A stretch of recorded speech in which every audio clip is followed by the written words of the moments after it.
Resume क्या होता है, रिज्यूम क्यों बनाना ज़रूरी है और ख़ुद का रिज्यूम आप अपने मोबाइल फ़ोन से किस तरीके से बना सकते हैं। तो इस वीडियो में हम लोग आज इसी टॉपिक पर डिस्कस करने वाले हैं और सभी पॉइंट्स आप लोगों को बारीकी से बताने वाला हूं। तो स्वागत है दोस्तों आप सभी का अपने चैनल टेक्निकल एनेट पर। चलिए वीडियो शुरू करते हैं।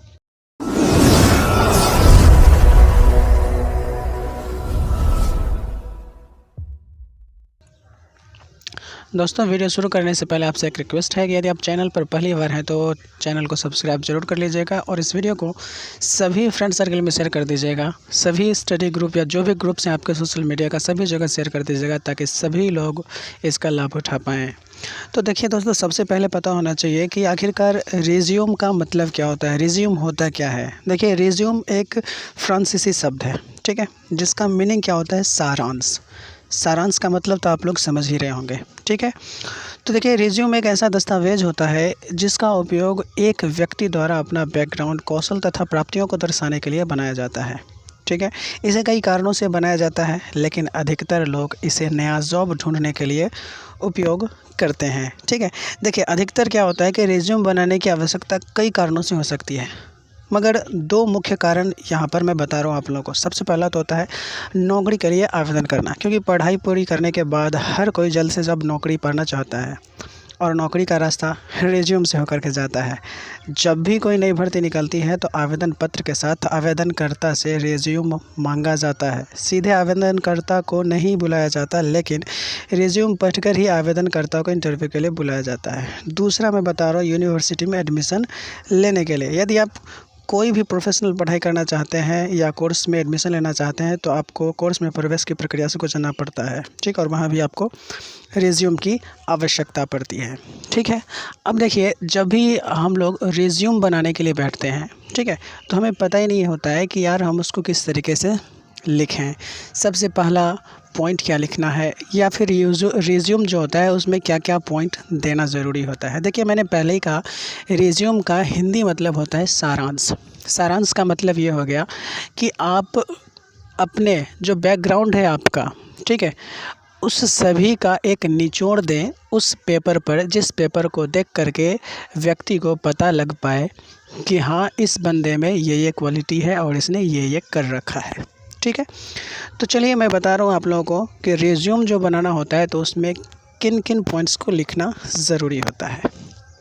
तो सबसे पहला पॉइंट होता है रिज्यूम हेडर, ठीक है, जिसमें आप लोगों को नाम या आप उसमें एड्रेस भी इंक्लूड कर सकते हैं, ठीक है। नंबर सेकंड पर आता है कॉन्टैक्ट इन्फॉर्मेशन, ठीक है। उसके बाद आता है एजुकेशनल क्वालिफ़िकेशन, ठीक है, जो भी आपने एजुकेशनल क्वालिफ़िकेशन प्राप्त कर रखा है उसको दर्शाना पड़ेगा आपको, ठीक है। उसके बाद नंबर फोर्थ पर आता है आपका स्किल्स, ठीक है, कि आपका क्या क्या स्किल्स है, ठीक है। जैसे कि मान लीजिए कि आपने कंप्यूटर एप्लीकेशन का कोर्स करा है तो वो दे सकते हैं, या ITI करा है वो दे सकते हैं। जो भी आपने अदर ऑप्शनल कोर्स करा है वो आप इसमें दे सकते हैं। यदि आपका कोई वर्क एक्सपीरियंस है तो उसको भी इसमें देना बेहद ज़रूरी है, ठीक है। किस चीज़ में आपका वर्क एक्सपीरियंस, जैसे एजुकेशन में आपका, तो क्या आपका एक्सपीरियंस रहा है, कितने सालों का रहा है और किस फील्ड में रहा है वो लिखना ज़रूरी है, ठीक है। आप चाहें तो इसमें हॉबीज़ भी लिख सकते हैं। जैसे किसी को गाना गाने का शौक़ होता है, क्रिकेट खेलने का शौक़ होता है तो वो भी आप इसमें लिख सकते हैं। यदि आपको स्कूल लेवल पर, यूनिवर्सिटी लेवल पर या फिर किसी भी लेवल पर अगर अवार्ड्स मिला है तो उसको भी आप इसमें दर्शा सकते हैं, ठीक है। और सबसे लास्ट पॉइंट आता है फुटर, जिसमें आपको डिक्लेरेशन देना होता है और डेट एंड साइन का एक ऑप्शन देना होता है कि जब भी आप इसका हार्ड कॉपी पर निकालेंगे तो साइन वाले जगह पर आप सिग्नेचर करके इसको प्रस्तुत कर सकते हैं। तो ये 8 पॉइंट आपको याद रखने पड़ेंगे। कभी भी रिज्यूम बनाना हो तो ये इन मुख्य 8 पॉइंट को आपको लिखना पड़ेगा। तो दोस्तों मैंने अभी जितने भी पॉइंट्स बताए रिज्यूम बनाने के रिगार्डिंग, उसको क्या करना है, आपको कहीं पर लिख लेनी है। चाहे तो आप इसको व्हाट्सएप में लिख लीजिए या फ़ोन में नोट पैड होता है उस पर आपको लिख लेना है, ठीक है। क्या क्या लिखना है चलिए मैं आपको बताता हूँ। सबसे पहले यहाँ पर मैंने लिख रखा है, आप लोगों को यहीं से पता चल जाएगा क्या लिखना है। सबसे पहले सबसे ऊपर में लिखना है नेम, ठीक है। उसके बाद एड्रेस, एड्रेस में क्या क्या लिखना है, विलेज लिखना है, पोस्ट लिखना है, पुलिस स्टेशन लिखना है, डिस्ट्रिक्ट लिखना है, स्टेट लिखना है और पिन कोड लिखना है, ठीक है। उसके बाद लिखना है आपको एजुकेशनल क्वालिफ़िकेशन। एजुकेशनल क्वालिफ़िकेशन में आप मैट्रिक, इंटरमीडिएट और बीएससी का दे सकते हैं। उसमें आपको सबसे पहले लिखना होगा सीरियल नंबर, फिर क्लास या डिग्री, ठीक है, या फिर आपने यह किस बोर्ड या यूनिवर्सिटी से किया है वो, पासिंग ईयर और डिवीज़न और परसेंटेज, ठीक है। जब ये हो जाए तो आप लिख सकते हैं कंप्यूटर स्किल्स, ठीक है। यदि आपके पास कंप्यूटर स्किल नहीं है तो जो भी है वो आप इसमें लिख सकते हैं। आईटीआई वगैरह है या जो भी चीज़ें हैं, डिप्लोमा है, वो आप इसमें लिख सकते हैं। उसके बाद लिखना है आपको वर्क एक्सपीरियंस, ठीक है। आपका जो भी वर्क एक्सपीरियंस है, कार्य अनुभव है, आप उसको यहाँ पर लिख सकते हैं। उसके बाद हॉबीज़ में आपको क्या क्या चीज़ें पसंद है वो यहाँ पर आप लिख सकते हैं। ये सारा चीज़ कंप्लीट हो जाने के बाद आपको लिखना पड़ेगा पर्सनल डिटेल। पर्सनल डिटेल में क्या क्या लिखना है, father's name, date of birth, gender, nationality, language known, आप कौन सा लैंग्वेज जानते हैं वो, ठीक है। उसके बाद डिक्लेरेशन देना पड़ेगा आपको लास्ट में कि I have declare that the above information is true best of my knowledge, ठीक है। उसके बाद सबसे नीचे डेट और साइन, ठीक है। जब इतना आप लिख लेंगे, ठीक है, तब इसको क्या करना है, सिंपली आपको कॉपी कर लेनी है, ठीक है। कॉपी कर लेने के बाद अब अगला स्टेप क्या करना है, आपको एक एप्लीकेशन की ज़रूरत पड़ेगी जो आपको इजीली प्ले स्टोर पर मिल जाएगी। कौन सा एप्लीकेशन है, WPS ऑफिस। देखिए मैंने इसको पहले से ही इंस्टॉल कर रखा है। आप इसको प्ले स्टोर पर जाइएगा और वहाँ पर लिखिएगा WPS ऑफिस, तो आपको इजीली मिल जाएगा, ठीक है। मैं ये एप्लीकेशन क्यों बोल रहा हूँ आपको इंस्टॉल करने के लिए, क्योंकि इस एप्लीकेशन के थ्रू आप डिफरेंट टाइप के वर्क कर सकते हैं, ठीक है। आप यदि किसी प्रकार का PDF क्रिएट करना चाहते हैं तो वो भी कर सकते हैं। मैंने एक वीडियो बना रखा है कि आप PDF कैसे क्रिएट करें, उसमें भी मैंने यही एप्लीकेशन बताया था, ठीक है। तो एक एप्लीकेशन से ही आप सारा काम कर सकते हैं। तो क्या ज़रूरत है पर्सनली सभी के लिए अलग अलग एप्लीकेशन इंस्टॉल करने का, ठीक है। तो आप WPS ऑफिस को प्ले स्टोर पर से इजीली इंस्टॉल कर लीजिएगा और उसके बाद ओपन कीजिएगा, ठीक है। ओपन कर लेने के बाद आपसे बहुत सारे प्रोसेस स्टार्टिंग में देखने को मिलेंगे। मैंने इसको पहले से इंस्टॉल कर रखा है इसलिए वो नहीं मिला। आप सभी को एग्री करते आएंगे तो आपके सामने इस तरीके का फ़ॉन्ट आएगा, ठीक है। उसके बाद आपको यहाँ पर प्लस वाला आइकन देखने को मिल रहा होगा, इस पर आपको टैप करनी है। जैसे ही आप इस पर टैप करेंगे तो यहाँ पर आपके सामने इस तरीके का इंटरफेस आएगा। आपको क्या करना है, मेमो वाले पर क्लिक कर लेनी है। आप जैसे मेमो वाले पर क्लिक करेंगे तो आपके सामने इस तरीके का ब्लैंक पेज आएगा जहाँ पर आपसे लिखने के लिए कहा जाएगा, ठीक है। लेकिन मैंने पहले से कॉपी कर रखा है, इसको यहाँ पर क्या कर लेते हैं, पेस्ट कर लेते हैं, ठीक है। आप जैसे ही पेस्ट करेंगे तो ये सारा का सारा आपका पेस्ट हो जाएगा, ठीक है। तो ये आपका मोबाइल व्यू में है।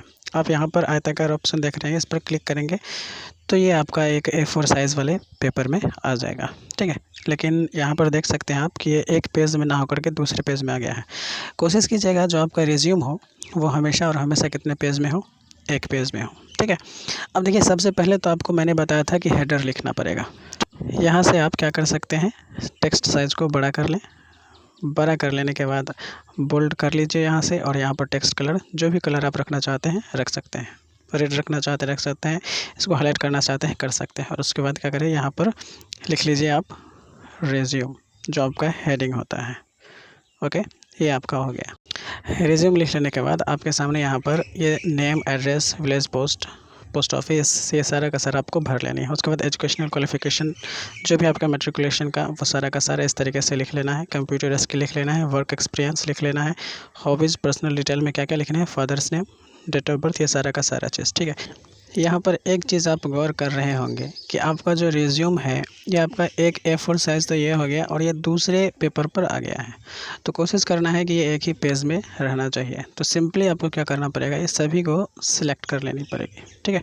सिलेक्ट कर लेने के बाद आपको इस ऑप्शन पर क्लिक कर लेना है, ठीक है। इसको स्क्रॉल करके ऊपर जाना है और यहाँ पर आपको मल्टीपल का ऑप्शन देखने मिल रहा होगा, इस पर आपको क्लिक कर लेनी है, ठीक है। और इसको माइनस करते जाइए।